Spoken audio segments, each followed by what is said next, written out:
murabandanya kumviriza iradiyo ijwi ry'Amerika isaminanira i Washington DC mu Kirundi no mu Kinyarwanda.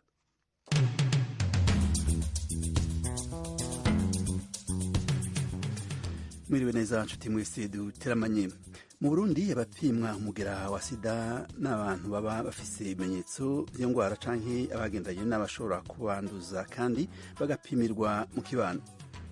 Kubapima baraza aho dukorera muri ANSS canke naho bagapimirwa mu kibano. Mu kibano turafise abaremesha kiyago bafise ubumenyi bukwiye koresha mu kibano kugira bapime umugera wa sida. Uyo ni Sengiyumva Stanislas umuhuza bikorwa muri INSS section Makamba ishirahamwe rijejwe kurwanya ikiza ca sida mu Burundi. Aya makuru hamwe n'ayandi twateguriye ni mukanya.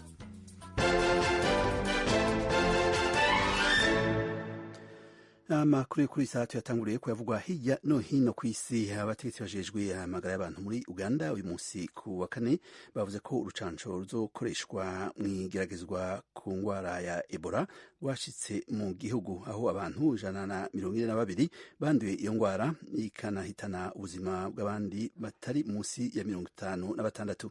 Ni inkuru dushikirizwa na mugenzi wacu Eugenie Mukankusi. Mu cyumweru gishize Uganda yasezereye umurwayi wa nyuma wa Ebola wari mu bitaro, bizamura icyizere cy'uko icyorezo cyatangajwe ku itariki ya 20 y'ukwezi kwa 9 cyaba kigiye kurangira. OMS yari yavuze ko ishobora kuzohereza ubwoko butatu bw'inkingo zo gukoreshwa mu igerageza muri Uganda. Rumwe ni urwa kaminuza ya Oxford na Serum Institute of India mu Buhinde n'urwa Sabin Vaccine Institute, urwa gatatu rukaba rw'isosiyete Merck. Aya masosiyete yombi nayo muri Amerika. Mu muhango wo kwakira izo nkingo Entebbe mu birometero hafi 45 mu majyepfo y'umurwa mukuru Kampala, Minisitiri w'ubuzima Jane Ruth Aceng yavuze ko doze 200,000 zahageze zaturutse mu kigo Sabin Vaccine Institute. Yagize ati, uyu munsi twishimiye ko dufite urukingo rwa mbere, twagombye kwakira n'izindi doze zizaturuka muri Merck no muri Oxford.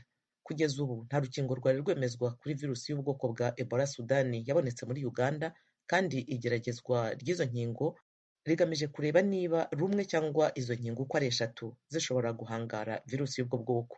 Inkingo ziriho ubu zishoboye kurwanya ubwoko bwa Ebola Zaire bwakwirakwiriye mu cyorezo giheruka mu gihugu gituranyi cya Repubulika ya Demokarasi ya Kongo. Uganda yatangiye kubara iminsi 42 ikurikiranye harebwa niba nta murwayi mushya wa Ebola ugaragaye. Icyo gihe nikirangira ku itariki ya 10 y'ukwezi kwa mbere bizatangazwa ko nta Ebola ikirangwa mu gihugu. Minisitiri w'ubuzima Aceng yavuze ko niyo nta murwayi mushya waboneka muri icyo gihe urukingo ruzakomeza kugeragezwa. Yongeyeho kandi ko Minisiteri y'ubuzima izakomeza gusaba abahanga gukomeza gukora ubushakashatsi. Ati, kugeza ubu Uganda yabayemo ibyorezo 7 bya Ebola, dushobora kuzongera kubona ikindi cyorezo. Urakoze Eugenie. Igisirikare cya Nigeria cahakanye amakuru yatangajwe n'itorokanizo ry'amakuru ryo mu Bwongereza Reuters, kikaba kivuga ko ayo makuru ari binyoma. Ni inkuru n'ubundi dushikirizwa na mugenzi wacu Eugenie Mukankusi.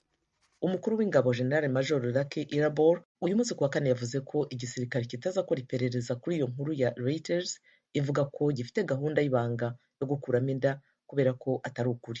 Abajijwe iby'ayo makuru, Irabor yabwiye abanyamakuru Abuja ati, igisirikare ntikizakora iperereza ku cyo muzi ko atari ukuri.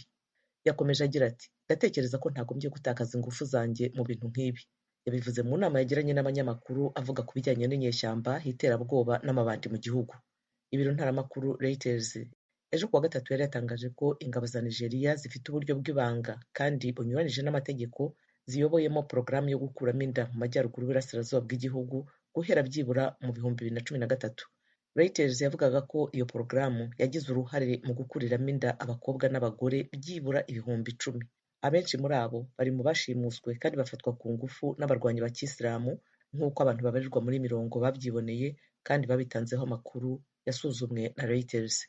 Umukuru w'ingabo za Nigeria wayoboye igisirikare mu majyaruguru y'Iburasirazuba mu 2016 yavuze ko iby'ayo makuru aheraho ntaho byigeze biba kandi ko ntaho yigeze abona ikintu nk'icyo.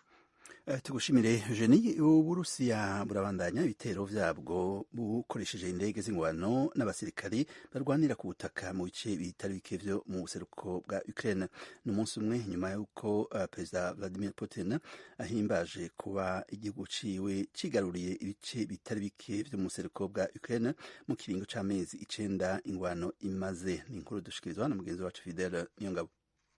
Uburusiya bwarungitse izindi nteko hafi y'igisagara ca Lishansk mu ntumbero yo kugerageza gufata imihana yahitwa Bilohorivka mu gihe buriko bwongereza ibitero vy'indege z'ingwano mu kindi gice kiriko kiberamwo ingwano ikomeye. Buramatari w'intara ya Luhansk Seri Haidai yabwiye televiziyo ya leta ko Uburusiya buriko burungika izindi nteko kandi bukora ibitero vy'urutavanako. Ibitero vyakozwe mu mihana yahitwa Bakhmut no mu bindi bice vyo mu ntara ya Donetsk ihana urubibe n'intara ya Luhansk vyahitanye abasivili 9 nk'uko bitangazwa na buramatari waho.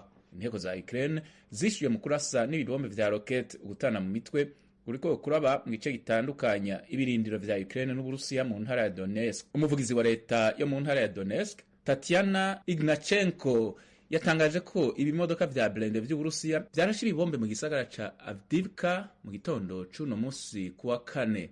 Perezida w'Uburusiya Vladimir Putin yatangaje ku musi wa gatatu ko kwagura imbibe z'Uburusiya ari umugambi ukomeye mu ngwano iriko irabera muri Ukraine, bitandukanye n'imigambi yari yatangaje igihe ingwano muri Ukraine yatangura ku itariki 24 y'ukwezi kwa kabiri k'uyu mwaka yise igikorwa kidasanzwe ca gisirikare.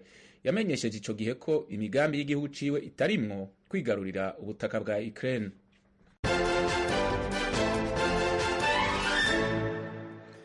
Barakoze bagenzi bacu Eugene Mukankusi na Fidel Niyongabo kuri aya makuru yo hirya nino kw'isi. Tubibutse ko muri kamurabandanya kumviza iradiyo Ijwi ry'Amerika isaminanira i Washington DC mu Kirundi no mu Kinyarwanda. Ubu naho tuje mu karere ka Afrika ibiyaga binini.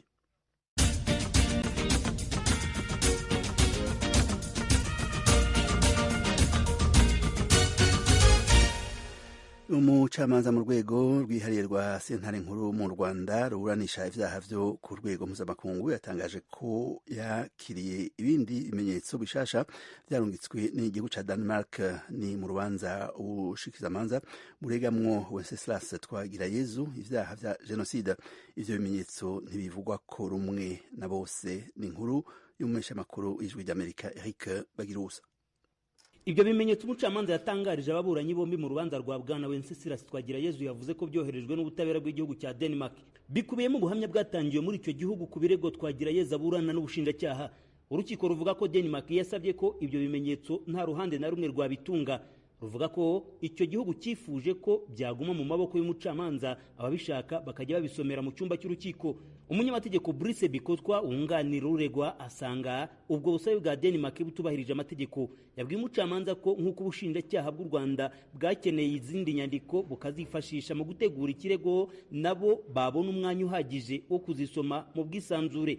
Yabwiye umucamanza ko batazisomera mu rukiko kuko iburanisha baratategurira mu rukiko. Uyu munyamategeko asobanura ko batari ku rwego rw'ibanze aho inyandiko zikubiyemo ubuhamya bw'abatangabuhamya ziba zikiri mu maboko y'urwego rw'ubugenzacyaha nta wundi wemerewe kuzigeraho. Yavuze ko urukiko rudategetswe gushingira ku busabe bwa Denmark. Ni inyandiko ziri mu rurimi rw'ikidanwa rukoreshwa muri Denmark. Kugeza ubu byumvikana ko bwabo bushinjacyaha, urukiko ndetse n'uwunganira Twagirayezu mu mategeko batumva urwo rurimi. Bikotwa gasaba ko zabanza gusemurwa mu Kinyarwanda bakazishyikiriza ababuranyi bombi. Ubusabe bwe ni nabwo bwa Twagirayezu. Avuga ko igihe babona izo nyandiko zisemuye mu rurimi rw'Ikinyarwanda byabaho umwanya uhagije wo gusesengura ubuhamya buzikubiyemo. Urukiko rwavuze ko impamvu izo nyandiko zitahise zisemurwa mu Kinyarwanda byashingiye ku busabe bwa Denmark. Ku ruhande rw'ubushinjacyaha bwanejejwe nuko izo nyandiko zari zarasabwe n'uruhande baburana zabonetse. Umushinjacyaha avuga ko icyangombwa ari uko Twagirayezu yazihabwa, ibisigaye bikazagenwa n'urukiko. Yabwiye umucamanza kuregwa yahabwa izo nyandiko akazisomera mu rukiko, yamara kuzumva agasubira muri gereza. Kuri Bwana Vincent Niyonzima, umwe mu bahagarariye urwego rw'ubushinjacyaha, ibyo ntacyo bibangamiye ku migendekere myiza y'urubanza. Gusa agasigarana impungenge z'urukiko kuba izo nyandiko zidasemuye mu Kinyarwanda. Umucamanza yavuze ko ubusabe bwa Denmark bushingiye ku mpamvu bari batanze mbere banga gutanga izo nyandiko. Urukiko rwumva ari byiza kuba izo nyandiko Twagirayezu yari yasabye zabonetse. Gusa narwo rugasigarana impungenge zo kuba umwunganira mu mategeko atumva ikidanwa. ruravuga kandi ko gusoma izo nyandiko batazitunze bishobora kuzatwara igihe kirekire, rukongeraho ko rwabyihanganira hakazakurikiraho kuzisemura mu kinyarwanda. Biko twakomeza kuvuga ko ibyo bimenyetso byabonetse ariko by'igice.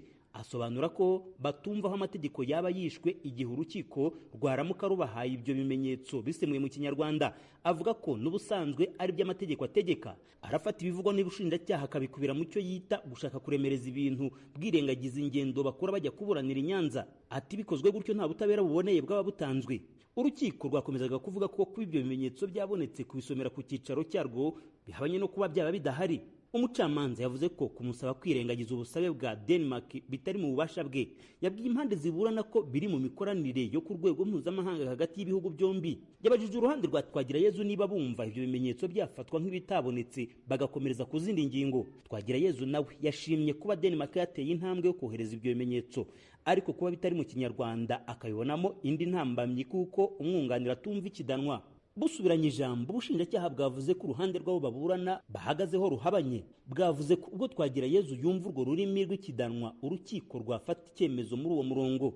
Biko twayavuze ko Twagirayezu bashaka ko asoma izo nyandiko wenyine atazi amategeko. Yasabye ko amategeko yubahirizwa, dosiye igashyirwa mu buryo bw'ikoranabuhanga buhuza ababuranyi n'urukiko kandi mu kinyarwanda.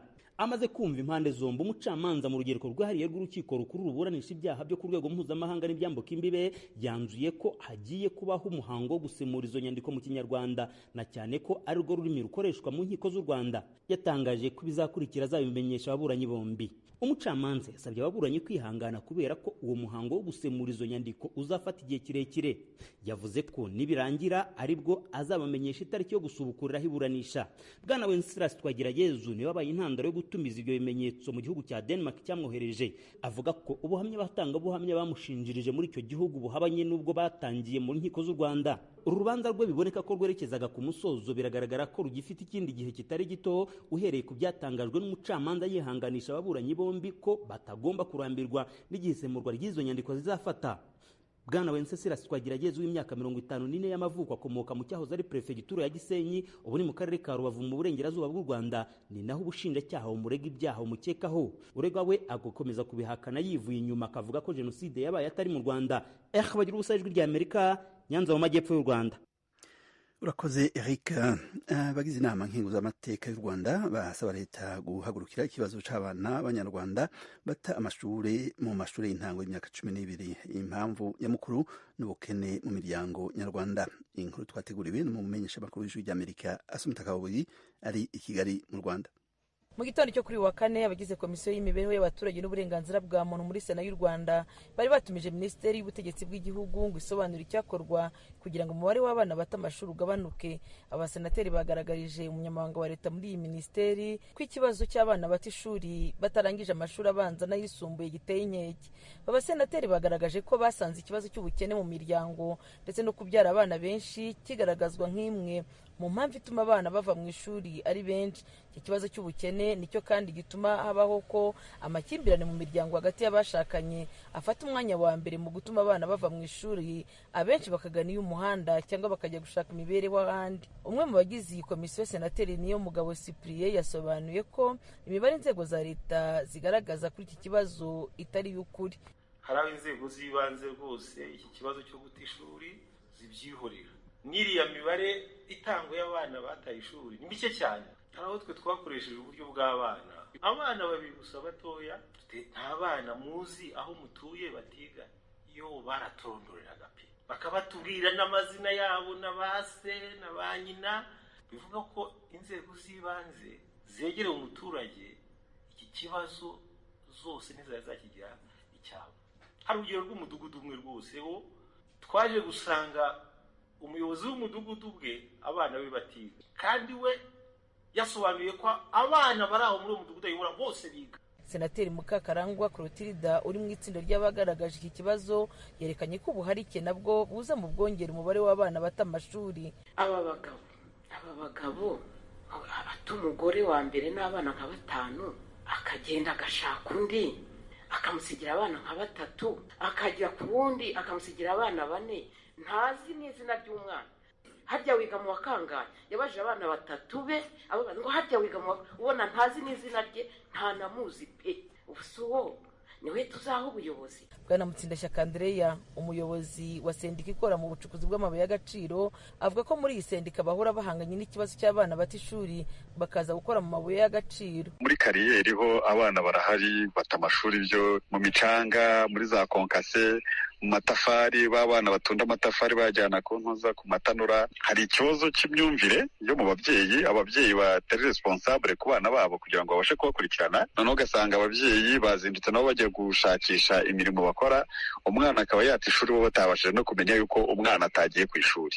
Hakaba n'ikindi kibazo cy'amakimbirane aba mu miryango. Ikibazo cy'ubukene nacyo ni kimwe mu gituma noneho umubyeyi yitwaza nko mu birebana n'ubucukuzi, noneho akitwaza umwana kugira ngo babashe guhonda kokase nyinshi. Umunyamabanga wa leta muri minisiteri y'ubutegetsi bw'igihugu ushinzwe imibereho y'abaturage Ingabire Assumpta yemeza ko iki kibazo gikururwa n'uko umuryango nyarwanda ugenda uteshwa ku nshingano zawo. Dufite ababyeyi benshi kwita ku nshingano, aravuga ati umwana namwe ni uwanyu, ariko hari n'abandi ubona nabo bamaze guta umuco. Muri bya bigo ngororamuco hari aho ushobora gusanga harimo umuntu w'umubyeyi mukuru rwose wabyaye ufite n'abana nabo barimo bagororwa, ariko twifuza yuko n'abatisubiraho bajya bakurikiranwa ku itegeko rirahari ribahana. Ikindi ni iki cy'amakimbirane nyine nayo ni imbogamizi, ugasanga umwana umwe afite se n'undi afite ati ntabwo tuzi data.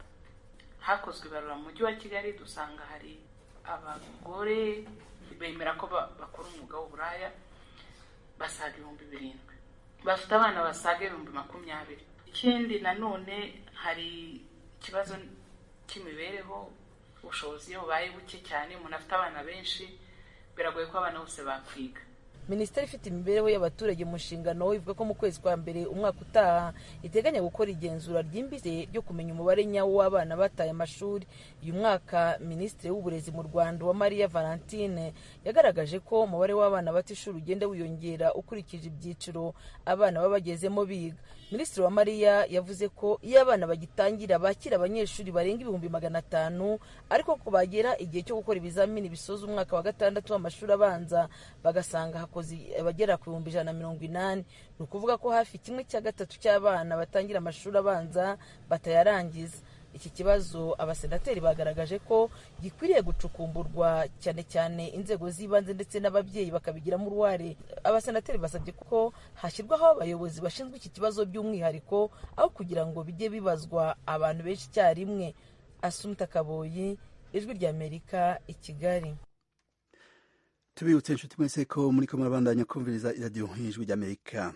Kuva mu mwaka wa 2021 mu Burundi ntibagipima ikivunga umugera wa sida, hapimwa abafise ibimenyetso canke abagendanye n'abashobora kubanduza, kandi bagapimirwa mu kibano, n'imiti yo gupfufaza itangirwa mu kibano.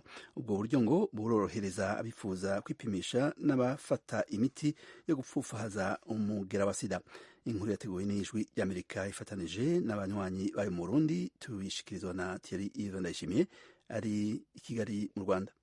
Umugambi wo gupima no gutanga imiti ipfufaza umugera wa sida mu kibano watanguye mu 2021. Abapima canke abatanga iyo miti n'abaremesha kiyago bakorana n'amavuriro canke amashirahamwe yishinze kurwanya ikiza ruhonyanganda sida. Mu ntara ya Makamba, ishirahamwe rishinzwe kurwanya ico kiza ANSS ni rimwe riri muri uwo mugambi. Imbere y'2021 bapima ikivunga, ariko ubu hapimwa uwo babona ko ashobora kuba yaranduye bivanye n'ingeso ziwe canke wenyene yiyagiriza ko ashobora kuba yaranduye. Ivyo byaragabanije uburyo bukoreshwa mu gupima umugera wa sida. Umuhuzabikorwa muri ANSS Makamba, Sengyumva Sitani, aratwiganira ukugena uwo mugambi urangurwa. Mu kubapima n'uburyo bubiri, baraza aho dukorera muri ANSS canke naho bagapimirwa mu kibano. Mu kibano turafise abaremesha kiyago bafise ubumenyi bukwiye koresha mu kibano kugira bapime umugera wa sida. Iyo rero barose babitura mu kibano, baraheza bakawutora canke naho ntibawutore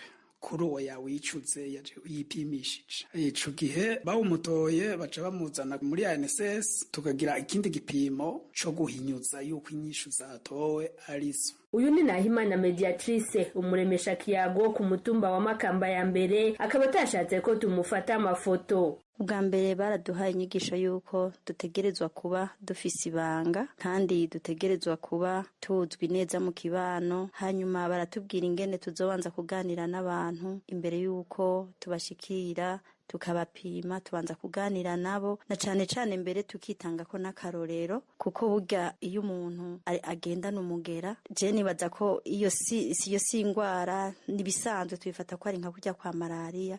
Rero nk'ivyo byose turabitanga ko akarorero, tukitanga ko akarorero kugira babone ko ari ibintu bisanzwe, hama tukabajijura yuko umuntu amaze kwipimisha abona ko ari ibintu bisanzwe kuko acaronka imiti, kandi iyo miti ayironka ku buntu ntigurwa amahera. Ubwo buryo burorohereza abashaka kwipimisha canke abari ku miti yo gupfupfahaza. Prida barashikiriye akora muri INSS Makamba arabyemeza. Ivyo ubu vyitwa ivyoroshe, kuko mu myaka yahera tugishika nko ngaha Makamba muri 2006 nukuvuga yuko abantu baza kwipimisha ego kugushaka kwabo bafise ico biyumvira kuvyerekeye sida, niko babivuga, canke kumugera wa sida nyene hagira ati je noba ngendana umugera ntarabimenya. Baraza bavuye kure yo mu makomine canke mu maprovince yegereye Makamba nka Rutana na Bururi, bakaza bavuye kure, ikabatwara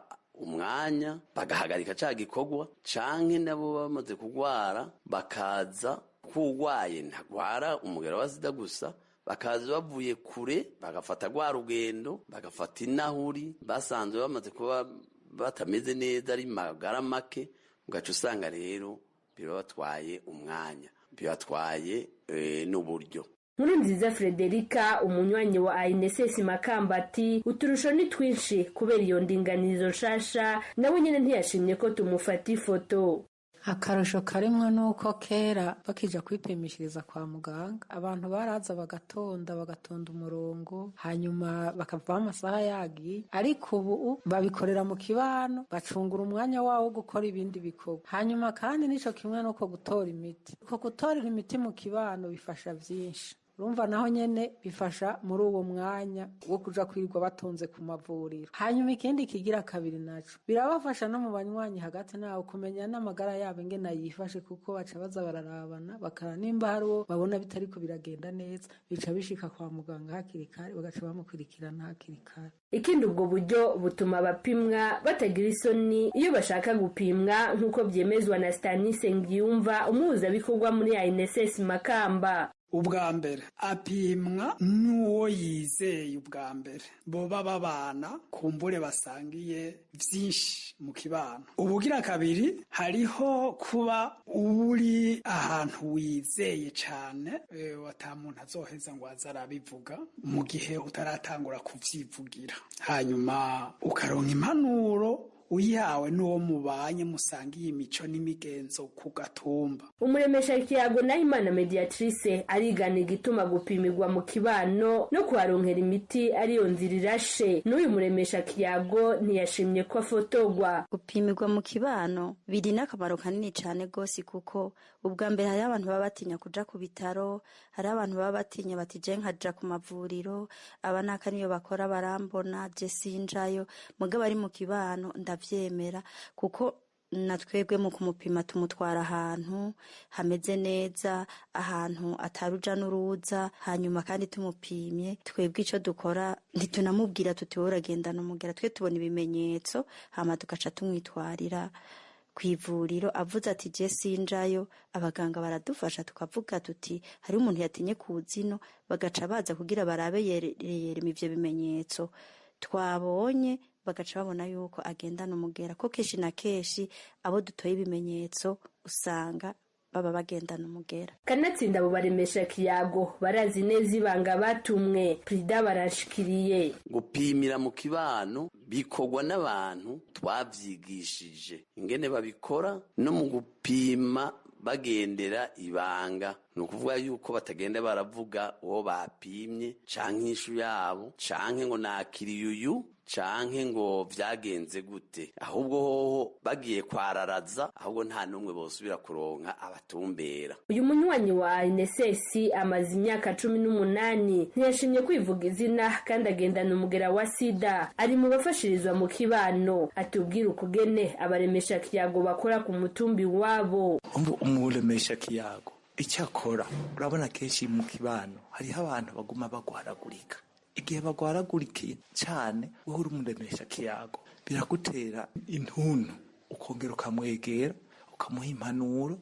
Nukuri nenda gusavye yuko uba wepimishije, kiretse reka kuja mu bintazi kuko haraho wowe ugwaye mugabo ugiye wegeye abaganga vyo gufasha ukamubwira ati nagomba ndagusabe ndagufashe. Umuremesha kiyago Ridwine Nibayizere aratubwira ico ahora yisunga kugira yegere umuntu amusabe ko yokwipimisha. Ndabanza kuraba nk'ihari yiwe nkabona nyene magara yiwe atameze neza, akunda gusanga akunda kugwaragurika natomoye, cyangwa ugasanga hari kumwe n'umugabo wiwe, umugabo we n'umurovyi canke n'uwundi mushoferi canke n'umusoda canke n'umuntu akunda kuja kwihanzura Tanzania canke atari hafi, mugabo ukabona ati umuntu afise ikibazo, ubona nyene yahindutse kubera wowe uzi nk'ibimenyetso by'umuntu agendana umugari ngene abameze, ukavuga ati umuntu wapi reka ndamupime. Canke naho ukabona ko agendana n'abagabo benshi cyangwa kubona ko agendana n'abagore benshi, dukurikirana ibyo dukurikirane turaba cyane kuko ntiwoja gufata umuntu mubarangwa canke ndagupime tacho wamusomyemo. Naho kugira mujijure ko yokwemera kipima hanyuma akamuha ibipimo byiwe, aramusigurira ingaruka zo kutipimisha. Unukuvuga